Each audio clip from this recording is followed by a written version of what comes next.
Bonjour, je m'appelle Christina, je suis en troisième année à FBS.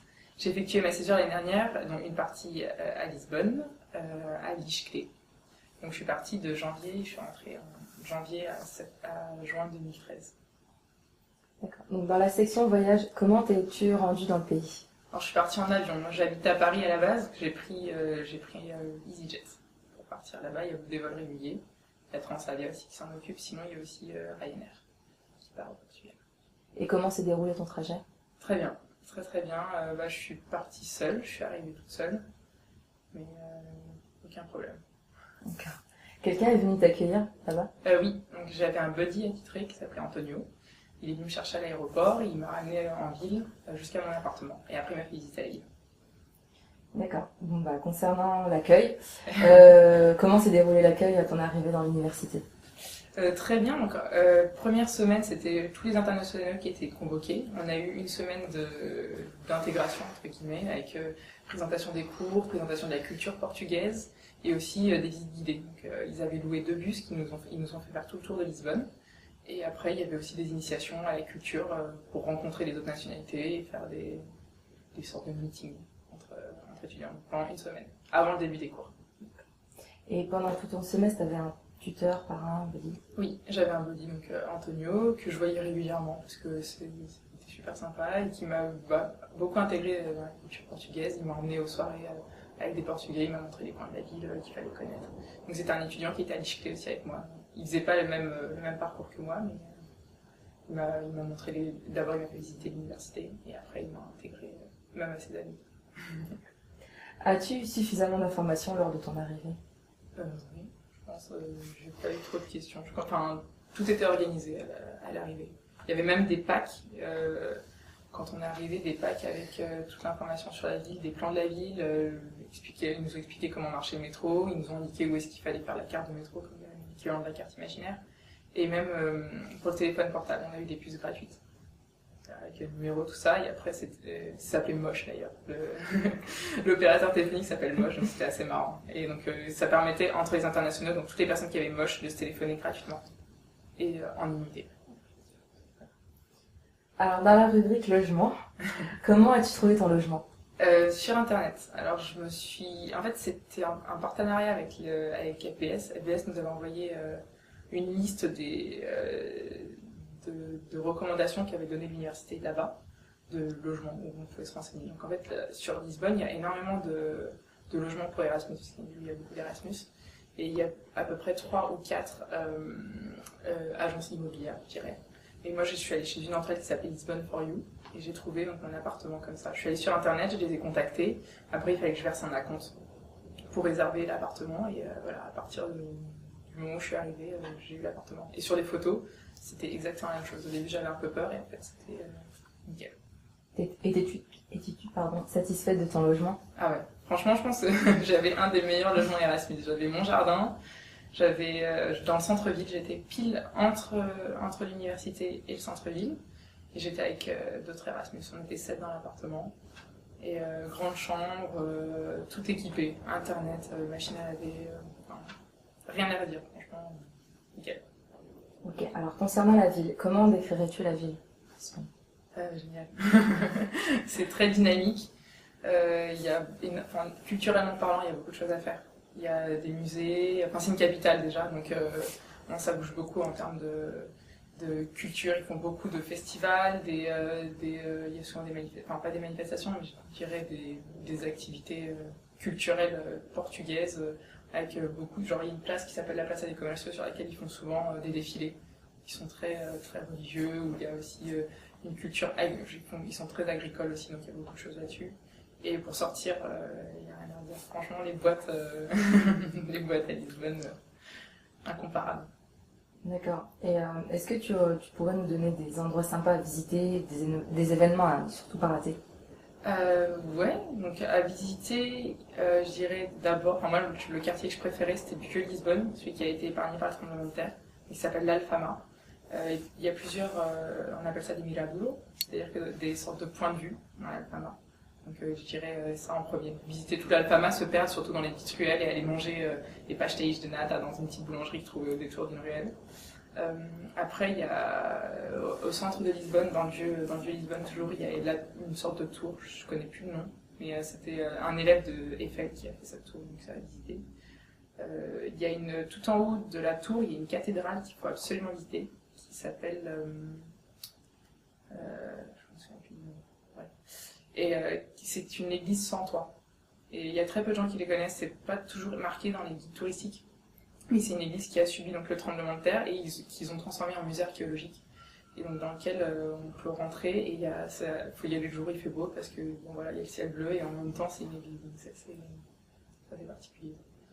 Et après, oui, je dirais qu'il faut, en dehors de Lisbonne, il faut aller faire les plages. Il y a différentes plages, dont une qui s'appelle Cascais. C'est une petite ville qui est à côté de Lisbonne, on prend le train et c'est 40 minutes de trajet et c'est top. D'accord. Alors, concernant la vie étudiante, existait-il une semaine d'intégration? Oui, donc c'était l'université qui l'organisait. D'accord. Après, il y a aussi des organismes privés qui s'en occupent. Il y a 3 organismes qui s'appellent souvent Erasmus Lisboa ou ISN, qui sont Erasmus Social Network, ou des trucs comme ça, qui organisent des semaines d'intégration uniquement pour les Erasmus. Donc ils sont un peu la concurrence et à chaque fois ils essayent de tirer vers le haut, ils font des sortes de packaging, soit pour faire visiter la ville, pour faire des activités, par exemple aller visiter d'autres villes, ils font des voyages en car, des semaines de surf, pour que les gens apprennent à surfer, plein de choses comme ça. Donc si c'est pas l'université qui s'en occupe, il y a toujours moyen de faire une sorte d'intégration en privé, entre guillemets. D'accord. Et comment décrirais-tu la vie associative de l'université? Assez active quand même, parce que l'ISCTE c'est une école de commerce, donc c'est un peu comme ici, il y a un BDE, il y a les campagnes, entre guillemets BDE, dans laquelle ils font, enfin à chaque fois, par exemple moi, il y a plusieurs matins où je suis arrivée, j'ai pas compris ce qui se passait parce qu'il y avait des trucs gonflables un peu partout, des gens qui faisaient du vélo, ou des gens sur des échasses, où il y a aussi beaucoup de propositions pour aussi donc découvrir la culture. Donc, ça c'est toujours le côté, c'est pas le B2 qui s'en occupe, mais c'est un peu les buddies et tous ceux qui s'occupent des étudiants internationaux. D'accord. Alors concernant les cours, as-tu éprouvé des difficultés dans le choix de tes cours? Pas trop. Par contre, j'ai d'autres amis qui viennent de FBS et qui étaient avec moi et qui ont eu des difficultés. Moi j'étais en césure, donc j'avais pas eu ce problème-là. Je pouvais choisir n'importe quel cours, j'avais pas de crédit à valider, c'était vraiment au choix. Par contre, eux ils ont eu des difficultés parce que l'information par rapport aux emplois du temps est très mal fournie. C'est-à-dire qu'ils ont pris différents cours qui se chevauchaient, sans même le savoir. Et donc c'était pas, ils ont dû voir ça après et ils ont dû prendre rendez-vous plusieurs fois avec l'administration de l'université pour pouvoir changer de cours. Mais le problème c'est que les cours avaient parfois commencé, donc ils devaient revenir et essayer de rattraper les cours et parfois les profs n'étaient pas consentants, ils disaient ouais voilà vous avez raté telle présentation, c'est zéro. Donc c'est un peu compliqué. Quelles sont les différences entre les cours de l'université d'accueil et ceux de FBS? Donc contenu, déroulement des examens. Ça se passe à peu près de la même manière, je dirais. Les examens c'est toujours à la fin, donc on a le cours et après on a un partiel de fin de matière. On a aussi des présentations, beaucoup de présentations comme ici. La seule différence, après je pense que c'est juste parce que j'étais en Erasmus et que j'étais une classe avec des internationaux. D'accord. Des cours suivis, quel est celui que tu recommandes le plus et pourquoi? Je dirais que j'ai pu choisir, après je sais pas si c'est possible pour les gens qui sont pas en césure, c'était le cours de culturel, pour découvrir la culture portugaise, histoire et culture portugaise. C'était très intéressant parce qu'on avait des intervenants et vous aussi des visites guidées de la ville. Donc on avait, par exemple, on était noté, il y avait une sorte de contrôle continu entre 2 professeurs, il y en avait un où on devait faire un guide, nous-mêmes, un guide de la ville, choisir un quartier de la ville et écrire un guide de la ville et prendre des photos. Donc il y avait dans le guide, il fallait qu'il fasse une quinzaine de pages plus 8 photos minimum. Et après, sinon, c'était on découvrait l'histoire du Portugal, choisir une partie de l'histoire du Portugal et faire des commentaires dessus. Et vu que c'est une partie, enfin, je sais pas vous, mais en tout cas, le Portugal, c'est pas très. L'histoire du Portugal est pas très connue, mais elle mérite d'être connue parce que ils ont quand même eu un dictateur pendant très longtemps. Et ça, on sait pas trop. D'accord. Alors, concernant le budget, peux-tu nous donner un ordre d'idée de ton budget en euros, donc voyage? Le voyage, j'ai payé à peu près 110 euros, quelque chose comme ça. Et les vols sont pas très chers. Donc, au départ de Paris, en tout cas. 110 euros à chaque fois que tu partais?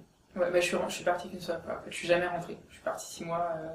6 mois. Après, j'ai beaucoup d'amis qui sont venus me voir parce que les vols sont vraiment pas chers. Donc, la Manche, j'ai une amie qui a eu un billet pour 80 € l'aller-retour, je dirais. Et au maximum, après, si vous partez avec des compagnies régulières comme Air France, ça monte dans les 200 €. Voire un peu plus pendant les vacances scolaires, je dirais. Mais c'est pas très cher. D'accord. L'assurance, t'en es combien? Je crois que j'ai payé 92 €. C'était mondial assistance, pas tout compris pour 6 mois, je crois que c'était 92 €. Ton logement, loyer mensuel?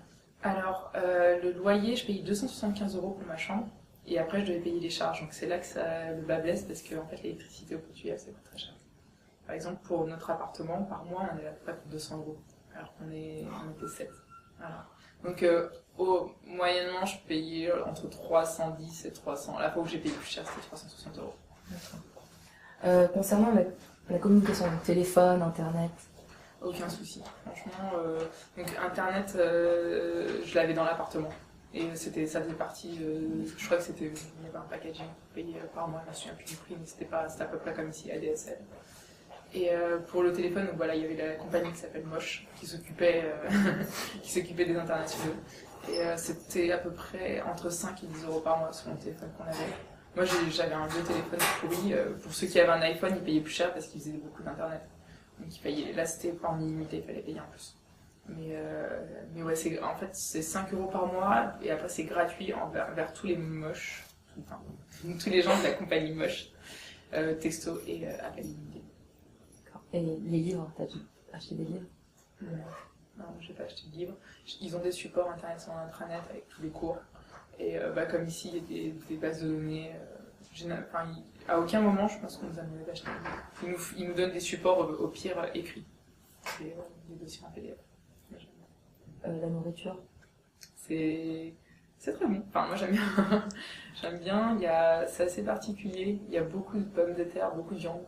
Je mange vraiment beaucoup de viande. La viande là-bas coûte vraiment pas cher. Par exemple, pour 8 escalopes de porc, je dirais que ça coûtait 2 €. Quelque chose comme ça. Donc, une moyenne, combien tu payais par mois pour ta nourriture?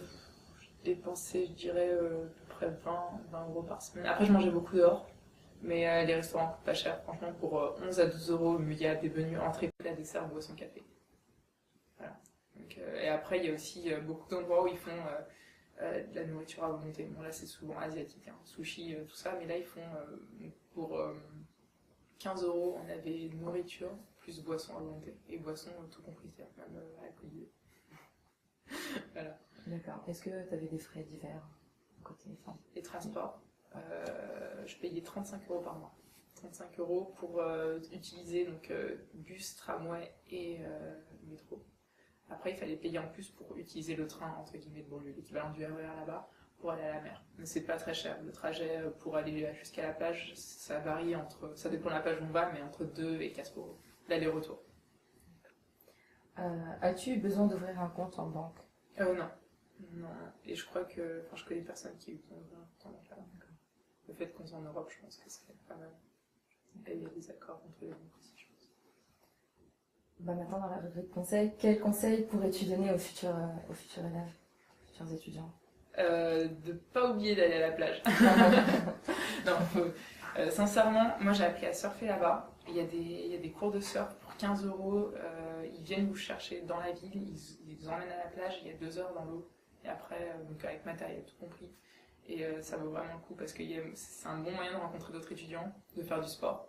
Et en plus de découvrir un sport pour certains. Parce que, bon, voilà, moi je viens de Paris, le surf et moi, ça faisait deux. Et ouais, il faut aussi beaucoup.